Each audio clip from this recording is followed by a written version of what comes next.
죽은 자와 산자 사이에 선 중보자, 죽은 자와 산자 사이에 선 중보자라는 제목으로 오늘 말씀 나눕니다. 이 민수기 16장은 두 번의 반역의 사건이 나타납니다. 첫 번째 반역은 고라와 그와 함께한 지휘관 250명이 일으켰습니다. 여기 16장 1절에서 보면 40절까지 그 반역의 또 내용과 결과가 나오고 있습니다. 결국 이 반역의 주역인 고라와 그리고 다단, 아비람 등은 땅바닥이 갈라져서 거기에 삼켜짐을 당해서 죽게 되고요. 또 향로를 들은 250명 지휘관은 여호와의 불에 살라져서 죽게 되는 그 심판이 있습니다. 그리고 오늘 본문 36절에서 40절에 그 250명 향로를 여호와께 드린 그것을 어떻게 할 것이냐 했을 때 그 불은 다 담다 버리는데 향로는 하나님께 드려진 거룩한 것이므로 그것을 이제 취해서 그것을 이제 가져다가 분향단을 쌓아서 그것을 이제 기념을 삼아서 다시 함께 반역한 일이 없도록 하라고 하나님이 어떤 표로 삼게 하십니다. 그리고 41절에서 50절은 연이어서 두 번째 반역이 소개가 됩니다. 즉 온 회중이 모세와 아론에게 원망하며 도전하여 42절 보시면 모세와 아론을 쳤다라고 나타나고 있습니다. 우리말 표현은 쳤다 그러니까 42절에 마치 돌이나 몽둥이로 때린 것처럼 보여지는데 원어로 보면 물리적으로 때렸다 그런 의미가 아닙니다. 그냥 모세와 아론의 반대편에 반대한 위치에 대적한 위치에 회중들이 모여서 있을 때 그때 이제 의미입니다. 이 장면은 고라와 백성의 대표자 250명이 모세와 아론을 대적한 장면과 이 42절이 비슷합니다. 앞에 한번 보시죠. 16장 19절을 보시면 비교해 보시기 위해서 같이 보겠습니다. 19절을 보시면 고라가 온 회중을 회목문에 모아놓고 그 두 사람을 대적하려 하매라고 되어 있습니다. 그래서 고라와 250명 대표자들이 온 회중을 모아놓고 모세와 아론을 대적한 장면이 앞에 나오는데 이 대적한 상황에서 좀 더 나아가게 되면 아마 모세와 아론을 끌어내려서 이제 치는 그 장면으로 이어질 수도 있겠죠. 그러나 여기서 이제 일단 이 반역의 무리들은 분향하는 모습으로 모세와 아론에게 대적하고 있습니다. 원래 성막에서 분향할 수 있는 일은 대제사장만이 할 수가 있습니다. 그러니까 여호지파 중에 아론의 자손들 그들만 제사장으로 세워졌고 그 제사장들이 성막에 들어가 분향할 수가 있었어요. 그런데 같은 레위지파 사람인 고라는 자기도 레위지파인데 왜 내가 모세와 아론보다 못할 이유가 뭐냐 하면서 일반 백성의 존경받는 지휘관들까지 모아와서 나도 제사장이 할 수 있다 이렇게 하면서 모세와 아론에게 대적을 했던 것이죠. 그래서 모세는 다 제사장 역할, 지도자 역할을 잘 나타내는 분향하는 그런 장면으로 또 향로를 들고 오라고 명했죠. 그래서 이들이 그렇게 모이자마자 이 고라가 대표적으로 모세와 아론을 그 권위를 짓밟으려는 대적 행위를 하는 것입니다. 그때 무슨 일이 일어나는가 보면 19절 다음에 21절을 보시면 하나님이 19절 마지막에 보시면 여호와의 영광이 온 회중에 나타납니다. 그리고 21절에 하나님이 이 회중에서 떠나라 내가 순식간에 그들을 멸하려 하노라 이렇게 말씀하시죠. 이 장면은 오늘 보면 45절과 비슷합니다. 뒤로 45절 부분 다시 가시면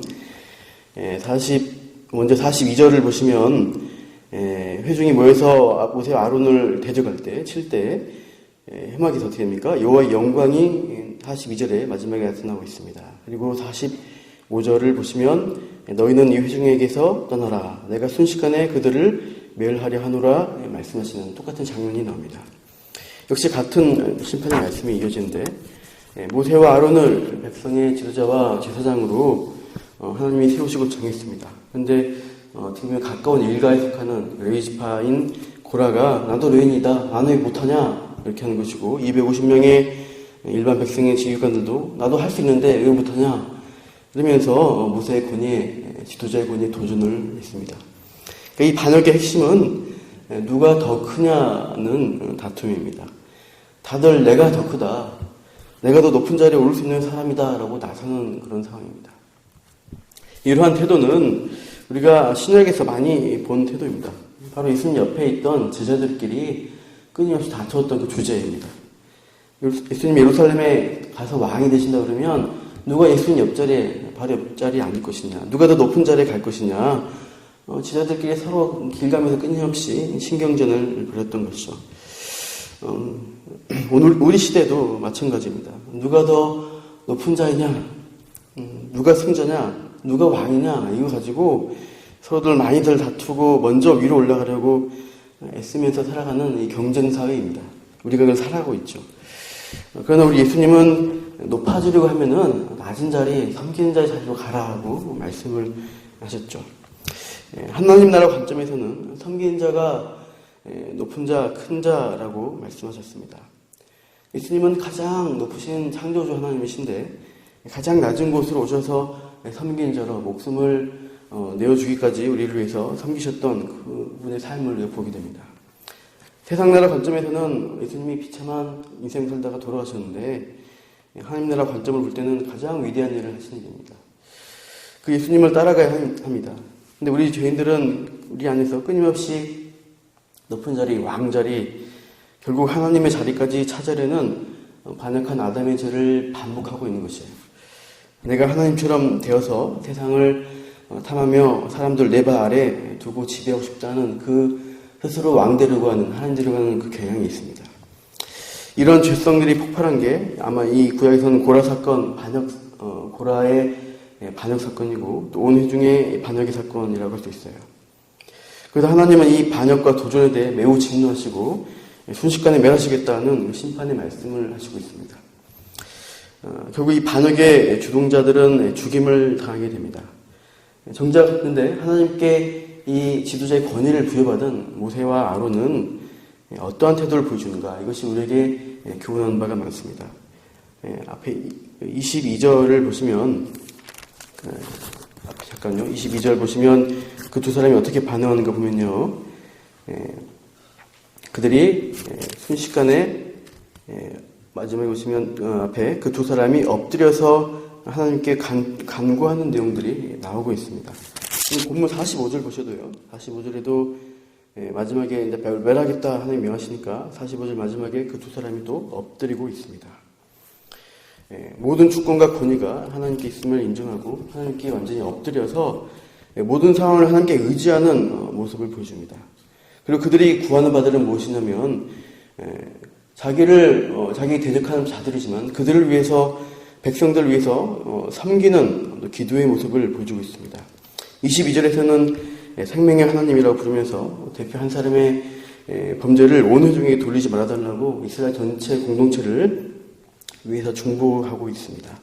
오늘 본문 46절 보시면 46절에서는 모세가 행동으로 이제 명화가 있는데 제사장인 아론에게 반역한 온 백성을 구하기 위한 행동을 명하죠. 우리 한번 46절을 읽어보시죠. 46절 시작. 이에 모세가 아론에게 이르되 너는 향로를 가져다가 제단의 불을 그것에 담고 그 위에 향을 피워 가지고 급히 회중에게로 가서 그들을 위하여 속죄하라. 여호와께서 진노하셨으므로 연병이 시작되었음이니라. 향로를 가지고 제단에 불을 담으라는 것입니다. 앞에 250명은 인간적인 탐욕으로 그 반역의 불을 담고 하나님 앞에 나갔다가 죽임을 당했는데 지금은 거룩한 제단에 그 불을 가지고 향을 피워서 백성의 죄를 속죄하는 그 일을 위해서 나아가고 있습니다. 온 회중의 죄를 인해서 이제 전염병이 돌기 시작했다는 것이죠. 그래서 이 성경에서 연병, 전염병인데 어떻게 이것이 그치는가 보면 48절 읽어볼게요. 48절 시작. 죽은 자와 산 자 사이에 섰을 때 연병이 그치니라.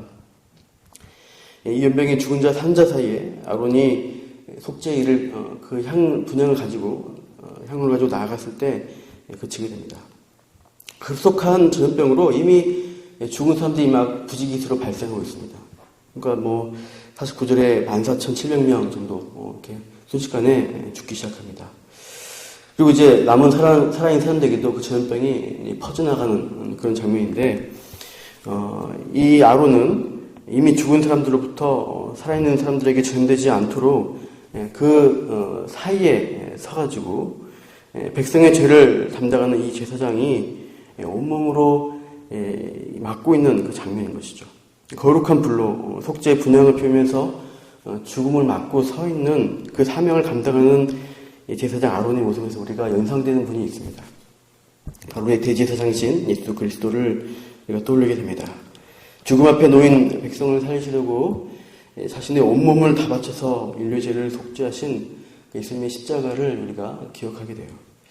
진정한 중보자이신 예수 그리스도께서 죽은 자와 산 자 사이에서 죽음을 막아주시는 중보의 사명을 하시는데 그 모습을 우리가 이 아론의 모습에서 미리 보게 됩니다.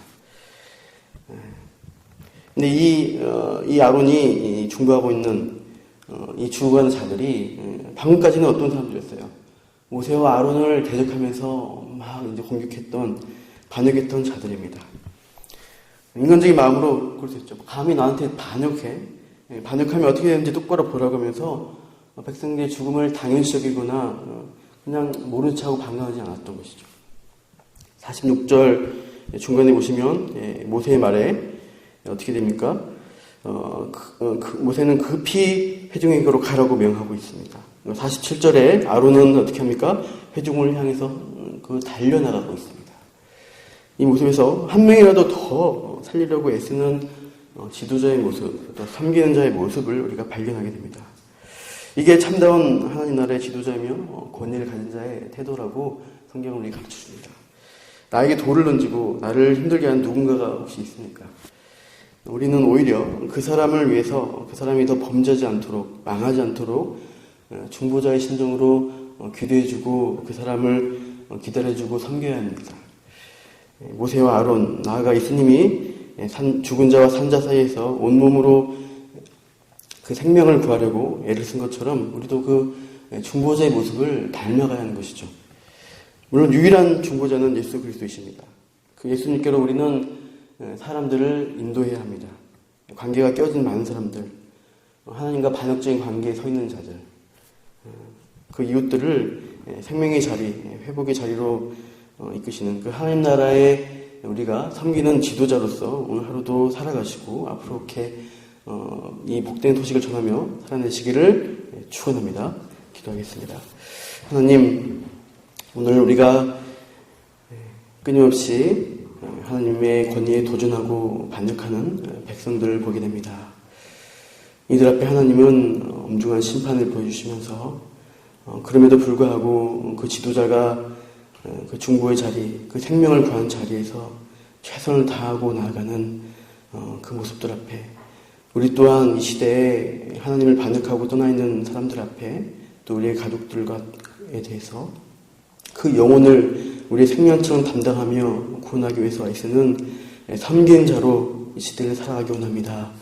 우리가 말씀 가진 자로 이미 구원 얻은 자로서 또 참 영원하신 그리스도의 은혜와 사랑을 아는 자로서 오늘 우리가 그 아론처럼 예수 그리스도처럼 십자가 지고 나아가는 생명관리를 나아가는 그런 삶을 살아가도록 또 우리의 일을 대적하는 자들을 참아주고 기다리며 섬기며 끊임없이 그들을 품어갈 수 있도록 우리에게 힘주시고 오늘도 함께 하시고 하나님의 귀한 도구로 사용하여 주시옵소서.